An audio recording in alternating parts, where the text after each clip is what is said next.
Assalamualaikum warahmatullahi wabarakatuh. Waalaikumsalam. Mari kita bersama Allahumma terlebih sholli dahulu ala Ibu. Sayyidina Muhammad wa ala ali Sayyidina Muhammad. Allahumma sholli alaihi. Dengan Ibu siapa dan dari mana?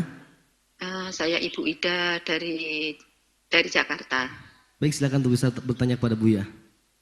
Iya, Buya ya mau tanya. Jadi gini, alhamdulillah keluarga saya baik-baik saja semuanya selama ini, dan anak saya juga ada di pesantren gitu. Syukur sama nikmat Allah semuanya. Cuman ya ini alhamdulillah. Gini Buya, jadi saya bingung. Masya Allah saya bingung ngomongnya ini gimana ya. Jadi gini, tiba-tiba suami saya itu bilang dia itu udah nikah siri gitu Buya. Jadi langkah saya itu bagaimana begitu Buya. Dan saya awalnya itu nerima Buya. Terus begitu kesini-sini tuh saya penasaran siapa perempuannya gitu. Nggak taunya itu katanya mantan pacarnya dulu gitu, dan itu astagfirullahaladzim gimana ya. Dan itu udah hubungan sih katanya dari kira-kira dari bulan Januari, tapi nikahnya sih mungkin di bulan Maret atau apa gitu. Nah, terus ceritanya katanya istrinya itu statusnya sih masih baru pisah sama suaminya katanya, tapi udah talak 3 begitu Bu ya. Terus saya sendiri itu pas begitu dikasih tahu itu dia nikah itu sebenarnya awalnya tenang, tapi begitu mantan istrinya, mantan pacarnya, hati saya kok terus bergolak gitu, rasanya menolak itu bagaimana gitu. Saya itu bingung ngatur hati saya itu Bu ya. Saya itu ingin jadi istri yang solehah aja Bu ya, terus langkah saya itu bagaimana. Terus sampai sekarang sih katanya suami saya alhamdulillah masih baik sama saya gitu, dia juga kesananya jarang-jarang. Saya itu pinginnya baik aja, tapi kok kenapa hati saya itu kok menolak gitu, saya itu bingung gitu. Saya itu Masya Allah bagaimana cara mengatur hati itu bingung banget gitu. Ya Allah, mohon doanya Bu ya, saya biar bagaimana caranya jadi istri yang soleha. Tapi saya bingungnya gini, suami saya juga pas pandemi itu nggak ada istilahnya pekerjaan Bu ya, cuman istri sananya itu mau keadaan itu gitu. Jadi selama ini suami saya itu membantu saya untuk dagang gitu, untuk alhamdulillah cukup untuk memenuhi kebutuhan anak-anak, dan ada lebih dikit-dikit untuk sedekah gitu. Dan kalau hidup saya alhamdulillah selama ini dapat pertolongan dari ya saudara, dari teman gitu, berkah menurut saya itu. Pokoknya saya selama ini itu udah enak aja hidup sebenarnya, tapi kok pas ada ujian ini kok rasanya kadang-kadang itu kayaknya ingin meledak gitu hati saya Bu ya. Gimana gitu. Mohon pencerahan Bu ya, apa yang harus saya lakukan gitu. Baik, Masya Allah, subhanallah. Ya, terima kasih Bu ya. Assalamualaikum. Assalamualaikum. Yang pertama dan utama adalah Anda benahi pandang Anda kepada suami. Mendengar pernikahan siri adalah sesuatu yang halal. Jadi jangan sampai ada terbesit bahwasanya suami melakukan kehinaan. Kalaupun dia memang itu adalah mantannya, bukan serta-merta dia selama ini melakukan keharaman dengan dia. Kemudian kalau kenalnya bulan Januari, kemudian Maret baru menikah, bukan juga antara Maret, Januari dengan Maret lalu mereka melakukan kehinaan, jangan. Tepis itu semuanya. Karena apa?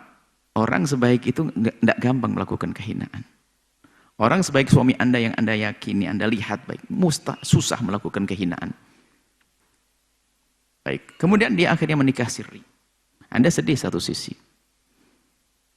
Tapi kalau orang tidak baik, nggak akan ada nikah siri, zina aja. Kenapa? Bayar, selesai. Kalau hanya untuk melaskan syahwat saja, na'udzubillah tidak punya iman. Berarti suami Anda punya iman. Suami Anda punya iman. Dia punya iman, lalu dia menikah siri. Nah, lalu bagaimana dengan Anda? Sakit hati Anda mungkin. Anda sedih. Lalu bagaimana? Itu adalah ujian bagi Anda. Mau diangkat derajatnya. Anda bisa tidak menata hati Anda? Dan sekarang setan ngerumunin Anda untuk melakukan sesuatu yang tidak diridhoi oleh Allah. Nah, ini adalah nasihat untuk Anda. Tata hati Anda pun, Anda tadi mengatakan, alhamdulillah semuanya enak semuanya. Hanya hati Anda bergolak. Ini ujian. Kalau Anda lulus dalam ujian ini, Anda akan sukses selamanya. Yang tidak punya masalah tidak perlu banyak mendengar masalah ini. Nah, ini bukan mendukung orang berpoligami atau tidak. Ini kejadiannya sudah terjadi. Ini ada urusannya saya mendukung poligami atau tidak. Poligami yang ada dalam syariat itu ada rambu-rambunya, ada aturan, tidak semeenaknya. Tapi ini bagi Anda, spesial bagi Anda. Pun sudah terjadi. Dan suami menurut Anda baik-baik. Di masa pandemi pun juga masih tampak tanggung jawabnya. Dan Anda pun merasakan kebaikan itu. Apakah Anda mau diracuni oleh setan untuk memandang sisi buruk suami Anda?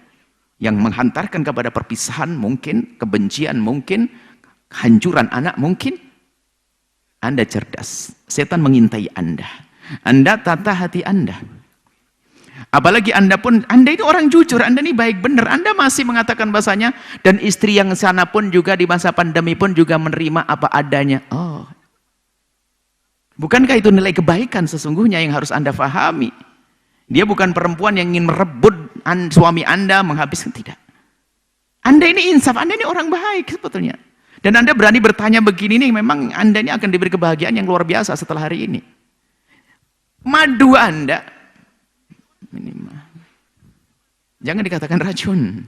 Madu Anda, saya mengatakan maksudnya apa? Supaya kita tidak menyifati sesuatu yang baik. Jadi, terserah bahasanya apa. Madu Anda itu, dia nerima apa adanya. Berarti dia sebetulnya ada nilai baik yang Anda ini baik, Anda ini mengakui kebaikannya. Anda mengakui kebaikan, subhanallah. Anda sudah benar bertanya, ini benar nggak salah. Lalu bagaimana langkah Anda? Anda perangi rasa yang menanamkan kebencian Anda kepada dia, kepadanya, atau kepada suami Anda tepis. Sekarang Anda, di hadapan Anda adalah suami Anda. Di depan Anda adalah suami Anda, sudah Anda ngabdi kepada suami, berbuat baik suami. Jangan Anda pengen tahu tentang keadaan istri atau bagaimana, sudahlah Anda spesial, Anda dengan suami Anda. Sudah selesai. Bahkan kalau perlu Anda tidak perlu mendengar kekurangan pasangan, kekurangan madu Anda di sana. Nggak perlu pengen tahu itu. Jangan pengen tahu. Karena khawatir di saat Anda tahu, setan berbisik untuk mengadu domba antara Anda dengan suami Anda dengan dia. Maka Anda masuk wilayah keharaman juga. Dan biasanya seperti itu. Nah, pengen mencari kejelekan madunya untuk disodorkan kepada suami agar suami benci lalu ditinggalkan. Nah, tidak seperti itu. Anda tutup. Anda jangan pengen tahu tentang madu tersebut. Anda tidak perlu pengen tahu. Sudahlah, yang penting suami Anda hormati, Anda muliakan. Kemudian yang terakhir nih kunci. Kunci Anda sekarang berlomba. Nama Anda siapa? Saya tidak tahu nama Anda. Mungkin nama Anda Latifah atau Azizah atau sebagainya. Maka Anda sekarang berlomba. Bukan berlomba dengan madu Anda. Anda berlomba dengan diri Anda sendiri. Kalau nama Anda Khadijah, jadilah Anda Khadijah yang baru. Membuat perubahan dalam diri Anda. Lihat, Anda buat perubahan.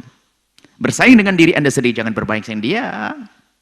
Bersaing dengan diri Anda sendiri, harus tingkatkan kualitas kebaikanmu kepada suamimu dan sebagainya. Kemudian, ambil hati suamimu sebisa-bisanya. Rebut hati suamimu dari dia. Caranya bagaimana? Baiklah dengan orang yang disenangi oleh suamimu. Maka kalau engkau mengajari kebaikan kepada suamimu untuk berbuat baik dengan wanita tersebut, lihat suamimu akan jatuh cinta kepadamu habis-habisan. Karena engkau menjadi istimewa. Berat namanya ujian. Nah, selesai indah. Cuman kepada suami ingat, jangan main-main urusan pernikahan. Ada tanggung jawab di hadapan Allah Subhanahu wa taala. Dan kita juga sedih sebagian orang poligami dia dijadikan mainan. Setiap kumpul sama orang, kapan ngawin dua, kamu istrinya banyak duit, istrinya satu, banyak duit ini. Ustadz begitu, saya satu. Bukan. Tidak semua orang bisa berpoligami. Tidak semua orang bisa melakukannya. Dan jangan berhujah sunnah. Menikah dengan satu istri saja. Sampai Imam Nawawi mengatakan ada hukumnya haram, apalagi 2, 3. Ini adalah dia memalsukan. Sunnah bagi seseorang bisa jadi haram bagi seseorang. Sebab hukum nikah dengan satu, kan ada hukum nikah. Hukum nikah ada yang wajib, orang sudah mampu, syahwatnya bergolak, mungkin masuk ke haraman, wajib nikah baginya. Sunnah orang yang hatinya tenang-tenang saja, biasa, dia sudah cukup nafkahnya. Kalau nikah bisa-bisa, kalau nggak nikah juga aman, nikah sunnah. Ada yang makruh, ada yang haram. Satu aja ada haram kok, langsung dikit-dikit sunnah. Lalu setiap orang diajak, dia belum mampu, berantakan rumah tangganya, hancur karena belum mampu. Nah ini, biarkan. Makanya kaum pria, jangan dikit-dikit ngomong poligami. Jangan poligami dibikin main-main. Ini poligami ya. Dikit-dikit sama istrinya.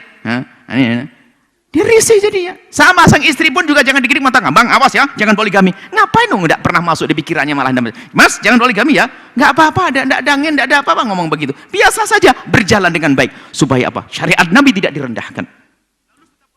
Karena poligami adalah ada dalam Islam, tapi ingat pelakunya kadang merusaknya. Ini nasihat untuk semuanya, ya.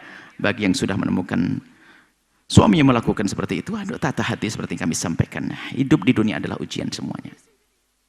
Ending-endingnya nanti di surga. Tujuan kita adalah bagaimana sebagai di surga. Dan di dunia bisa ditata. Bisa ditata.